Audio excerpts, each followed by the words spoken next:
Cenjeni gledalke, spoštovani gledalci, pozdravljeni v izrednih novicah 22. aprila 2020. Tokrat bomo pokukali v knjižnico Toneta Seliškarja Trbovlje, ki je tako kot vse splošne knjižnice zaradi razglašene epidemije zaprta od 13. marca.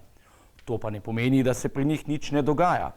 Kaj se je že dogajalo prek družbenega omrežja in kaj se bo še, pa direktorica Katra Hribar-Frol.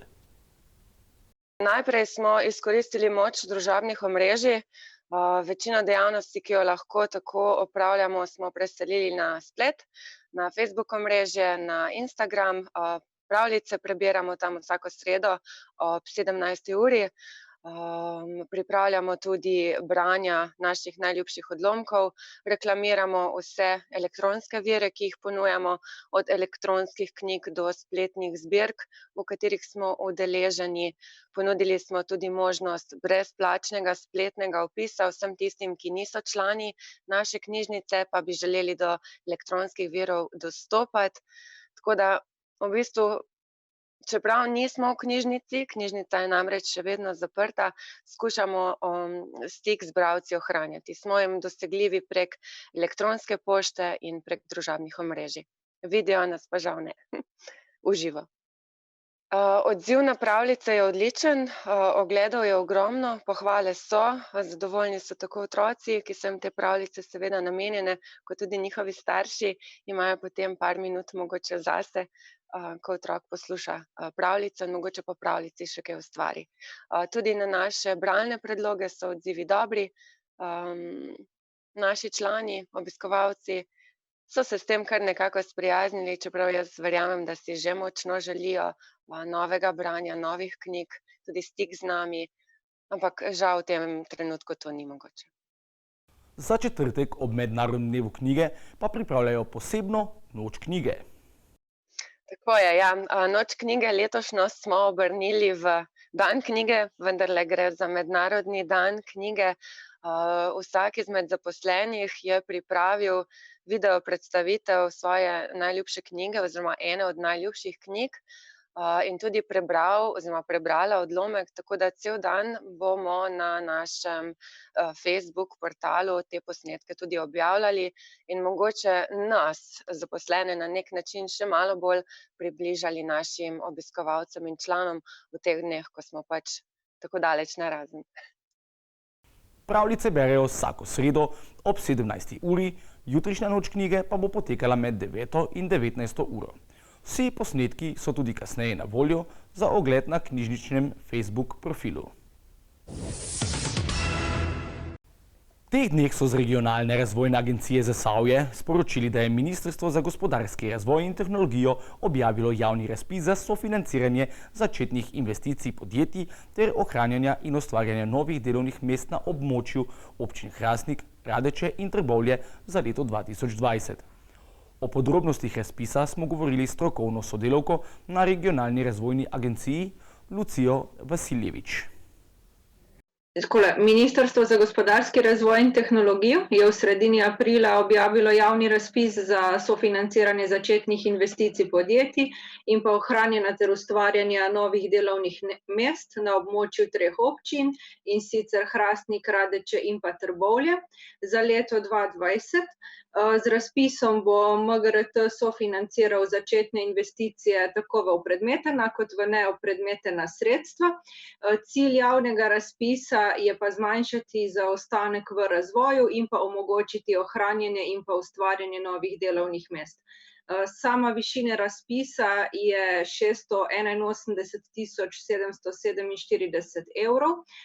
Prijavitelji pa lahko kandidirajo za najmanj 10.000 evrov oziroma za največ 100.000 evrov sofinanciranih sredstev. Kaj so pa upravičeni stroški? To so pa stroški nakupa strojev in opreme, stroški nakupa nematerialnih naložb in pa tudi stroški montaže opreme in pa strojev, ampak tukaj je ena posebnost, in sicer, da morajo biti prikazani na istem računu kot sama nabavljena oprema.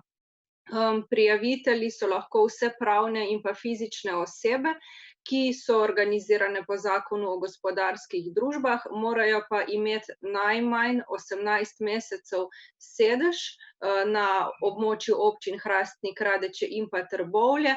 Poleg sedeža pa je lahko tudi podružnica ali pa poslovna enota, morajo pa investicijo izvediti na tem upravičenem območju.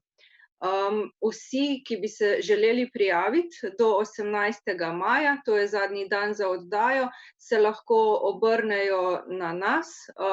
Trenutno smo zaradi razmer dostopni preko e-maila, in sicer lahko pišejo na lucija.pikavasilevic@rra-zasavje.si, lahko pa nas pokličejo tudi po telefonu, vse naše številke so pač dostopne tudi na naši spletni strani.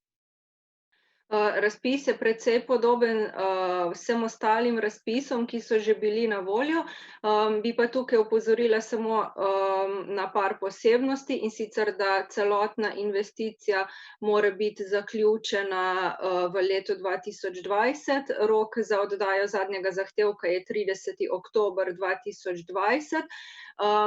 Če je bilo v prejšnjih razpisih zaposlovanje kot tako pogoj za prijavo in pa za pridobitev sredstev, je v tem razpisu pomembno le, da podjetje ohrani svoja delovna mesta. V primeru, da pa se podjetje odloči za zaposlovanje, pa mora ohraniti tako obstoječa kot pa tudi nova delovna mesta, zaradi tega, ker ministrstvo potem še nekaj časa spremlja izvajanje projekta, tudi ko je le-ta že zaključen.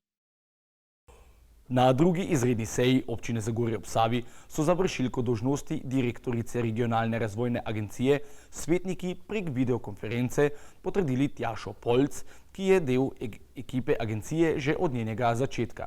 Pogovor z njo bomo objavili v petkovi informativni oddaji. Komunala Zagorje sporoča, da bo njihov zbirni center odslej odprt v zmanjšanem obsegu, in sicer ob sredah od 10. do 18. ure. Vanj lahko z vozilom stopa po en zdrav uporabnik z zaščitno masko, ki po razvrstitvi odpadkov center takoj zapusti. Sredi 6. tedna se z rahljanjem ukrepov še vedno nadaljuje odgovornost vsakega posameznika, da skrbi za higieno rok in razkuževanje, za zaščito z masko, ko se odpravimo javne zaprte prostore, in da ohranjamo ustrezno varnostno razdaljo.